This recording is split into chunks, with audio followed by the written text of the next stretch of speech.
I'm going to be showing you how to install a dash cam into your car. There's kind of two options that you can kind of go with here. So you can either do a simple install where you'll just mount your dash cam, plug in your power wire to your cigarette lighter, and call it a day. Today I'm also going to be showing you a Hardwire kit. So this camera itself is a Blackvue. It's an older model. I don't remember the exact model number, but I've had it for quite a while now. And I'm going to be hardwiring it to this 2008 Honda CR-V with their power, I think they call it a Black Power Box Pro or Magic Pro, something like that. But basically what it does is it hardwires it to the car so it stays on all the time so that you'll be able to use your camera in parking mode as well. But it comes with a voltage shutoff, so when it detects that the battery has reached a certain limit, and you actually determine that limit based on what setting you have your box on, once the voltage falls at that level, it'll automatically shut off the camera to prevent draining the battery. So I'll show you those steps there. So if you want to just install a dash cam, kind of just follow this first part of the video. It's super easy. I don't really think you really need an explanation. But the first thing first, this one I actually transferred it from my other car. So the one thing you will want to do is replace this double-sided tape. I just have some clear one on here, and then we'll just mount it onto the windshield. Alright, so as you can see, I have the dash cam mounted up. Basically what you want to do is, I like to tuck it just below the rear view mirror and make sure that your lens is actually centered and it's pointing straight so that you actually get a pretty good image. So once you do that, really it's just a matter of plugging in your power and routing it to the closest cigarette lighter that you have. And that way when you turn your car on, it'll turn on. But instead of doing that, we're going to actually be hardwiring it like I mentioned at the beginning of the video. If you wanted to stop at this, you could. What I just recommend doing is routing your power line. This line is actually pretty long. You notice here at the bottom, I have most of the cord actually wrapped up. So it is pretty long.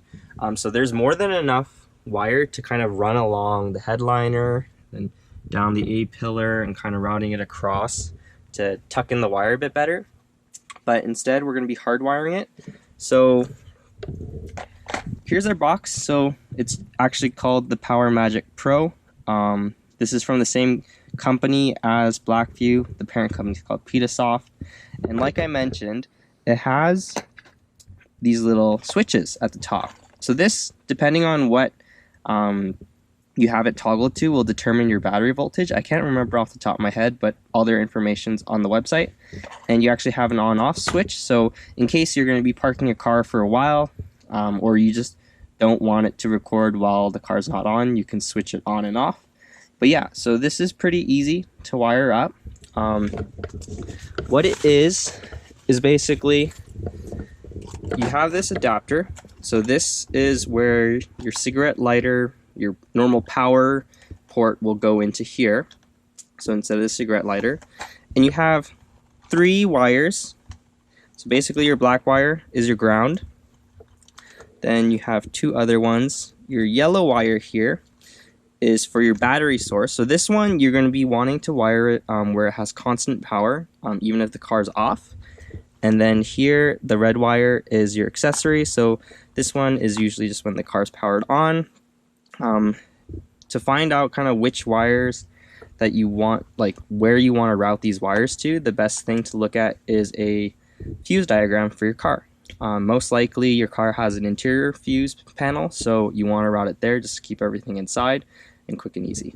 Alright, so here I have the fuse diagram for the 2008 Honda CR-V that I'm installing this dash cam into. So if you kind of scroll down, you want to find something that you know is going to be on, or basically given power, even when the car is turned off. And usually these interior lights, because as you can see, the car is not running right now, but we can turn on these map lights. So we know those are actually getting constant power. So that's probably a good one to go into. So we'll go for this number 14, our small light. And then for our accessory power, that's something that you want that's turned on with the car. So there's a port called accessory, so you could use that. There's also, ECC, so that's accessory radio. That's another good one to tap into because your radio is only on when the car is powered on. So I'll show you how to do that next. So the interior fuse panel on the CRV, it's actually just underneath the dash on the right, like basically on the driver's side of where the driver's seat is. So as you can see, this is our footwell with the pedals. And kind of tucked up in here is our fuses. So the one that I want to use for constant battery power, the interior light one, is fuse number 14.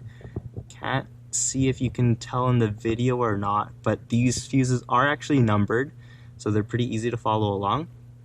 And if you don't have a tool to basically take your fuses out, here's a quick tip. So in this case, this is the driver's side of the engine bay. There's our engine bay fuse box. So you just kind of want to pull this cover off.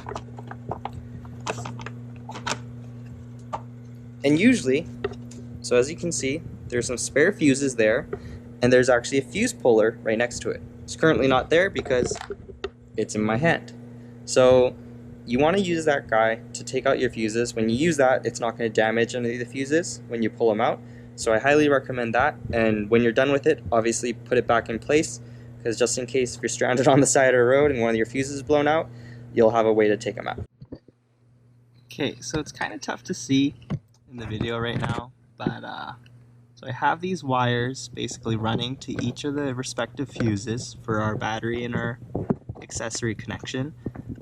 I think ideally you'd probably want an add a fuse here, but what you can do is just pop the fuse out and just wrap the wire around one of the terminals so that it kind of receives power that way. And for a ground, I just have it connected. Basically, you just want to connect it to a bare spot on the chassis where there's a metal bolt, so basically it's grounding itself out. And the box itself, just mounted right here, right below the steering column, so it's kind of out of the way, but you can still reach it pretty accessibly. And then you just want to plug it in.